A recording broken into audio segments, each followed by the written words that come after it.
राजनीति में अजीत पवार गुट के नेता और मंत्री छगन भुजबल को लेकर सियासी हलचल और अटकलों का दौर जारी है। बीते कुछ दिनों से ये चर्चा है कि भुजबल अजीत पवार की नेतृत्व वाली एनसीपी का दामन छोड़ सकते हैं। हालांकि सबसे अधिक संभावना उनकी शिवसेना में शामिल होने की है। एनसीपी प्रमुख शरद पवार ने कहा कि हाल ही में हुए लोकसभा चुनावों में महाराष्ट्र के मतदाताओं ने पूरे देश में ये संदेश दिया है कि राज्य में माहौल बदल रहा है। पवार ने ये बयान बारामती तहसील के निमतुन गांव में किसानों से बातचीत के दौरान दिया।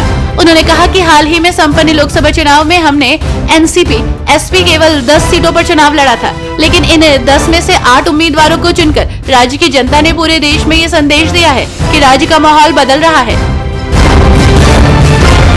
प्रधानमंत्री नरेंद्र मोदी आज बिहार को बड़ी सौगात दे रहे हैं। आपको बता दें कि उन्होंने नवनिर्मित नालंदा विश्वविद्यालय परिसर का उद्घाटन किया। पीएम मोदी जब इसका उद्घाटन करने पहुंचे तो उनके साथ विदेश मंत्री एस जयशंकर, मुख्यमंत्री नीतीश कुमार भी मौजूद रहे। इसके अलावा 17 देशों के मिशन प्रमुख इस मौके के साक्षी बने। कई देशों के छात्र भी गवाह बने। नीट यूजी परीक्षा परिणाम 2024 को लेकर विवाद खत्म होने का नाम नहीं ले रहा है। तो वहीं लखनऊ की नीट स्टूडेंट आयुषी पटेल ने राष्ट्रीय परीक्षा एजेंसी पर आरोप लगाया था कि एनटीए उसका परिणाम घोषित करने में विफल रही और उसकी ओएमआर उत्तर पुस्तिका फटी हुई पाई गई। आपको बता दें कि आयुषी ने इसको लेकर इलाहाबाद हाई कोर्ट में याचिका दायर की थी, जो खारिज हो गई है। एक दशक में ही केंद्र में एक पार्टी की बहुमत वाली सरकार का दौर खत्म हो गया है। नरेंद्र मोदी लगातार तीसरी बार प्रधानमंत्री तो बन गए, लेकिन उनकी पार्टी बीजेपी अकेले बहुमत के जादुई आंकड़े को छू नहीं सकी।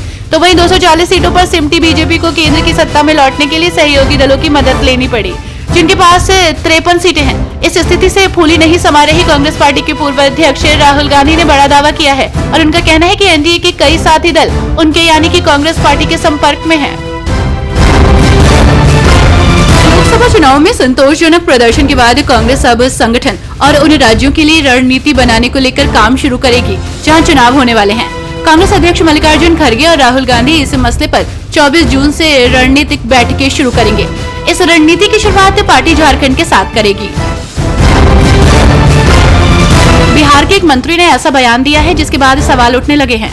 मंत्री जी के मुताबिक अब हर जिले में एक खास पुलिस जांच टीम यानी कि एसआईटी बनाई जाएगी। इस फोर्स को एसआईटी पुलिस बल कहेंगे। ये बल अपराध रोकने में मदद करेगा। उसके बाद मंत्री जी ने कह दिया कि जो भी अवैध बंदूक और कारतूस लेकर चलेगा उसे सीधे गोली मारने के आदेश दे दिए गए हैं। चेन्नई से मुंबई जा रही इंडिगो की फ्लाइट को देर रात बम से उड़ाने धमकी मिलने के बाद हड़कंप मच गया। तो वहीं आनंद फानन में रात करीब 10:30 बजे फ्लाइट की मुंबई में सुरक्षित लैंडिंग हुई। इंडिगो ने कहा कि चेन्नई से मुंबई जा रही इंडिगो की फ्लाइट 6E5149 को बम की धमकी मिली थी। तो वहीं मुंबई में उतरने पर चालक दल ने प्रोटोकॉल का पालन किया और विमान को एक आइसोलेशन बे में ले जाया गया।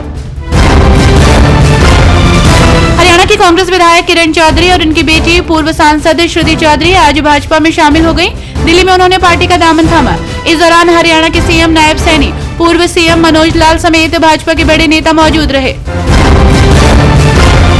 लोकसभा चुनाव 2024 में उत्तर प्रदेश स्थित फैजाबाद लोकसभा निर्वाचन क्षेत्र पर भारतीय जनता पार्टी समीक्षा बैठक करेगी।